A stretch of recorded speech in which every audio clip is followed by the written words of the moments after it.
A Japanese man married his classmate's mom, says he likes her pheromones. Scientists are trying to figure out why hockey players all sound Canadian. And some Colorado men were accused of attempting to use a cannon to launch drugs into a prison. These are the weird stories on Weird AF News, the only daily weird news podcast hosted by a comedian inside a closet. Don't believe me? There it is. A Japanese man married his classmate's mom, says he likes her pheromones. We have here a TV show in Japan that's all about, quote, forbidden love. And in this particular episode, they showcased a man who married his classmate's mother. The hosts asked the newlyweds a few questions about this, probing into their unconventional relationship. Yeah, I guess it's pretty unconventional, marrying your classmate's mom. Depending on what year you went to school and what year it is right now. But, hey, sometimes Stacy's mom has got it going on, as they say. This couple have a 21-year age gap. He's 32. She's 53. They first met at a school event where she was the mother of his classmate. However, their romance didn't begin until years later. Yeah, I would hope so. I would hope that their romance didn't begin right after the school event when he was 16. And she was, 38? Something like that. All right, now let's find out the motivation. Is this really love? Or is this some sort of the ultimate bully revenge that this guy got? You know? Shove me in a locker. Yeah, well, I'm going to boink your mom in 11 years. Okay, it says these two reconnected a decade later, a decade following that school event where she was a chaperone. The man claimed, quote, her pheromones captivate me. Her pheromones captivate me. You guys are familiar with pheromones? You know, you'd be surprised to learn that the animal kingdom operates on pheromones. They're invisible forces that really control some of our behavior. Unconsciously, even. The man says he immediately fell in love at first sight. All right, well, we need more details, man. Be very specific. You fell in love with her at first sight? Because first sight was at that dance event when you were a junior in high school. Okay, it says, determined to win her heart, he actively pursued her and even arranged a dinner through his former classmate. Wow, look at the classmate cooperating. You into my mom, bro? Yeah. All right, I'll link you guys up.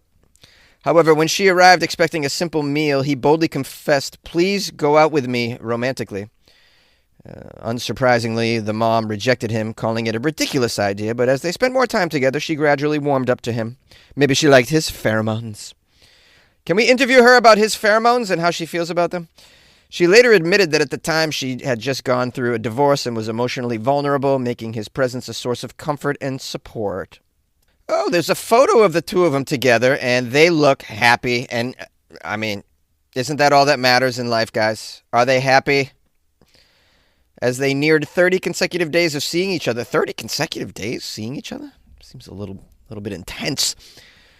He confessed again at a nearby park when she once again refused, saying, I still can't go out with you. Wait a minute. He hung out with her 30 consecutive days as she refused to, quote, go out with him? If she's hanging out with you for 30 consecutive days, that's kind of like going out with you, I would say. Anyways, it says when she once again refused, he broke down in tears. Oh, this is truly a romantic. This guy's like the epitome of a romantic. You know, you see these old cartoons where they're like, I'll kill myself if you don't love me. I'll jump off this bridge. The couple even reenacted this emotional moment in a video segment on the TV show that they were on. Despite their growing connection, there was significant obstacles. No way! Obstacles? Get out. Especially the reaction from her daughter and societal judgments. The mother continued to resist the relationship until she received an encouraging line message from her daughter, which gave her the push that she needed to accept his love. So the daughter helped get this going, it would seem. Even after the dating began, the biggest hurdle still remained introducing each other to their families. Yeah, that's it. That's where the rubber meets the road in a situation like this, when you bring your significant other to meet your parents, and your significant other is the same age as your parents. Yeah, no, that's very uncomfortable. I've never been in that position, so I don't even know how you navigate that. I mean, the good thing is there's, plenty of icebreakers for that situation because your significant other and your parents being the same age would have a lot in common. so, so- oh, you like Cheers, the sitcom? I do too. Do you think it was better than Three's Company? Let's debate. How about I fetch us some Mike's Lemonades and put on some White Snake? How's that sound? Okay, it says after overcoming many challenges, including their families strongly opposing the relationships, they held on to their love and they officially married July last year. All right, well, this isn't the weirdest story. This person married their classmate's mom, but yeah, it's uplifting and I thought appropriate. Nice way to start off the episode today. Feeling good. Love knows no boundaries, guys. Love can conquer all. It seems like perfect love so hard to find. I'd almost given up. You must have read my mind. Scientists are trying to figure out why hockey players all sound Canadian. It's the sound of science. Boop, boop, boop, science. Here we have science getting down to the nitty gritty, trying to solve the most important issues that we have in the culture, guys. Why hockey players all sound Canadian? Well, I mean, isn't it obvious? It's Canadian imperialism that's going on here. That's the goal. That's the goal of Canada, is to send hockey players all around the world and make everybody talk like Canadians. Molson, eh? Molson, eh? Hey, hey, good job there, bud. And a gold star for you, bud. I don't even know if I'm doing a proper Canadian accent. I mean, hockey player accent. Now, in this story, we have a linguist. That's a professional language scientist person. A linguist, a language nerd named Andrew Bray. And he dove into this issue. Why do so many hockey players sound like Canadians, specifically American hockey players? He noticed the phenomenon of what are being called fake Canadian accents while studying hockey lingo. While he originally set out to analyze hockey slang for its own sake, he found himself asking an even bigger question. Why do American hockey players seem to take on Canadian-esque speech? It would seem obvious to me, if you're playing hockey, you're hanging out with a lot of Canadians, and then basically through like some kind of osmosis, you just pick up on that accent. It's very common. You don't ever notice like someone will live in one region of the world, then they'll move to the other region, and their accent will change after a year or so. It's super common. I'm a perfect example of this because my Boston accent is, it's still in there, but it's very faint these days, where at one point it was super strong. Then I moved to New York City and it got weaker. And then I moved to California and it's gotten even weaker. I haven't picked up on this California accent. Please God, I hope it doesn't happen. I can't stand the California accent. It's the accent that makes you sound the dumbest. Yeah, bruh. Do you know this bud tender, bruh? Do you know the bud tender, bruh? I'm going to introduce you to the bud tender, bruh. Okay, so back to the language nerd, Andrew. He recorded conversations with hockey players, analyzing their vowel shifts and pronunciation. He confirmed that many American hockey players adopt features of Canadian English, but not quite enough to pass as actually Canadian. Instead, they end up in this uncanny valley, he says. They sound just Canadian enough for other people to notice, but not enough to blend in. This could be a case of linguistic mirroring, which is when people unconsciously adjust their speech to fit into a social group. Since hockey has such a strong Canadian identity, American players may be picking up on those speech patterns as part of the sport's culture. Yeah, that's exactly what's going on, and I'm not a scientist, but I can tell you, nailed it! Now, if you want to take your study a little bit further, find out why a lot of hockey players have a mullet haircut. I'd love to know the science behind that. Is it for looks, or is there some sort of aerodynamic quality about the mullet that allows you to glide along the ice a lot more smoothly and swiftly? The article goes on to say that Andrew isn't the only person out there studying hockey English, what they're calling it, quote, hockey English. In fact, one professional study suggests that even Canadian players are accused of sounding more Canadian than they're supposed to.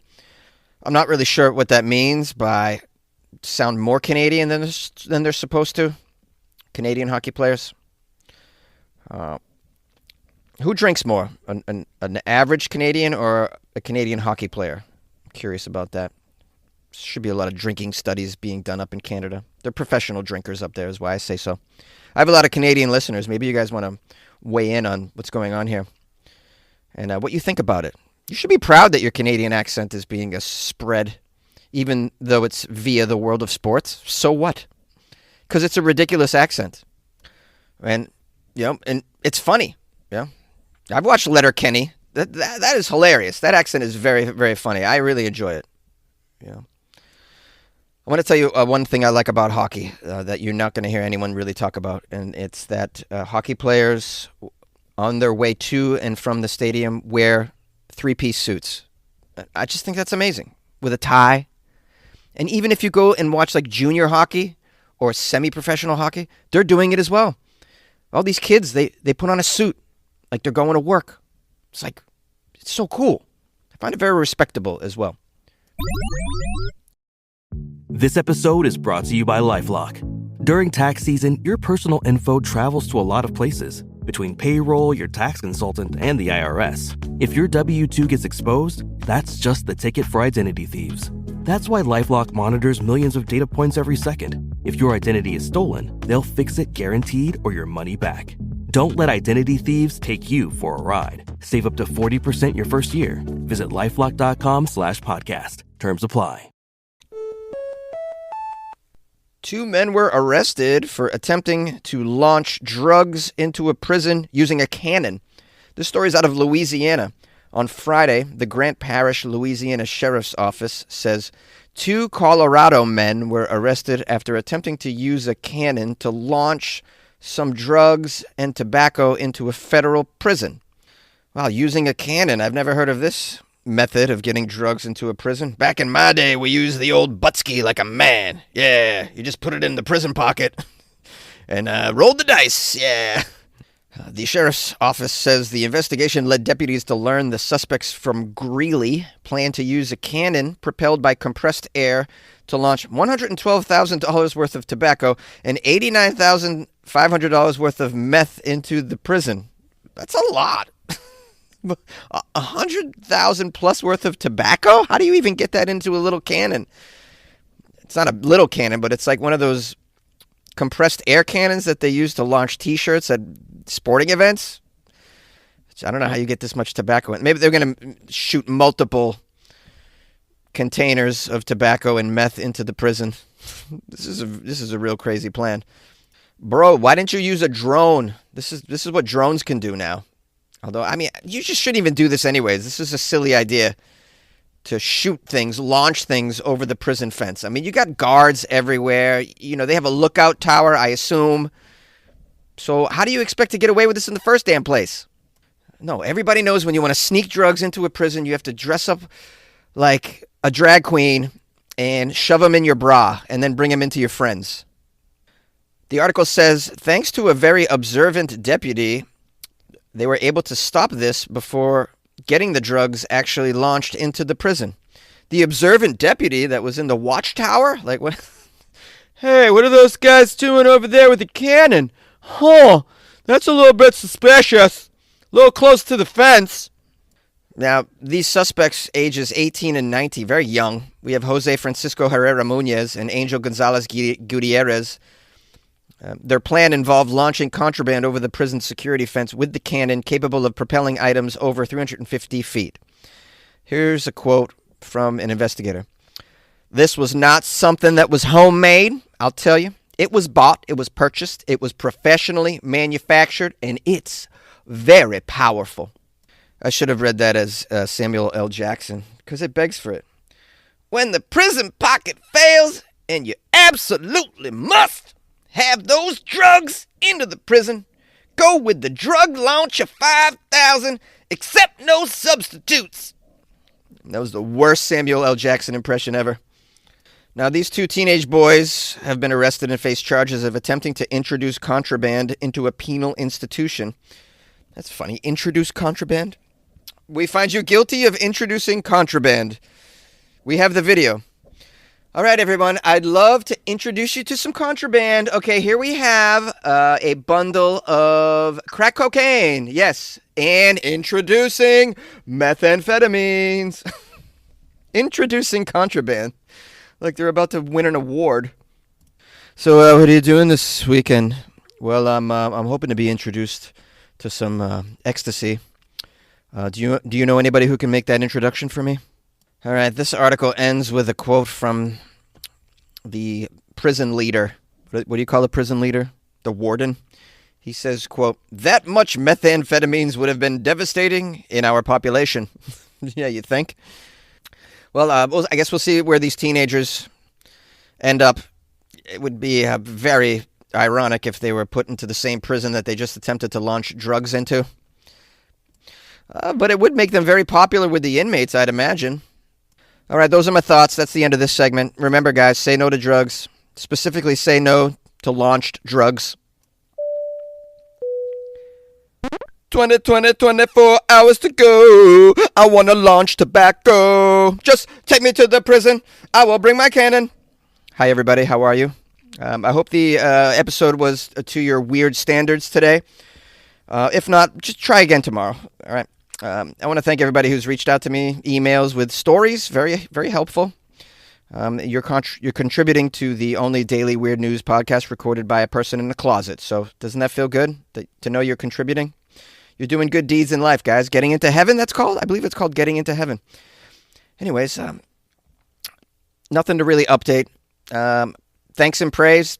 There's been no donations or anything coming through, so I guess I'll just give a general thanks and praise to you for taking the time to listen to this podcast. You know, there are probably over 2 million podcasts out there. So that's what I heard. That's approximately the number, which is insane. So I appreciate you taking some time to spend it with mine, Weird AF News. If you haven't subscribed yet, please consider doing so. The format is I do weird news 5 days a week, and on Fridays I only do weird news from Florida. All right? I try and keep it clean for the kids, and I occasionally sing. Yeah. I do bad accents and impressions too, so that's what's going on.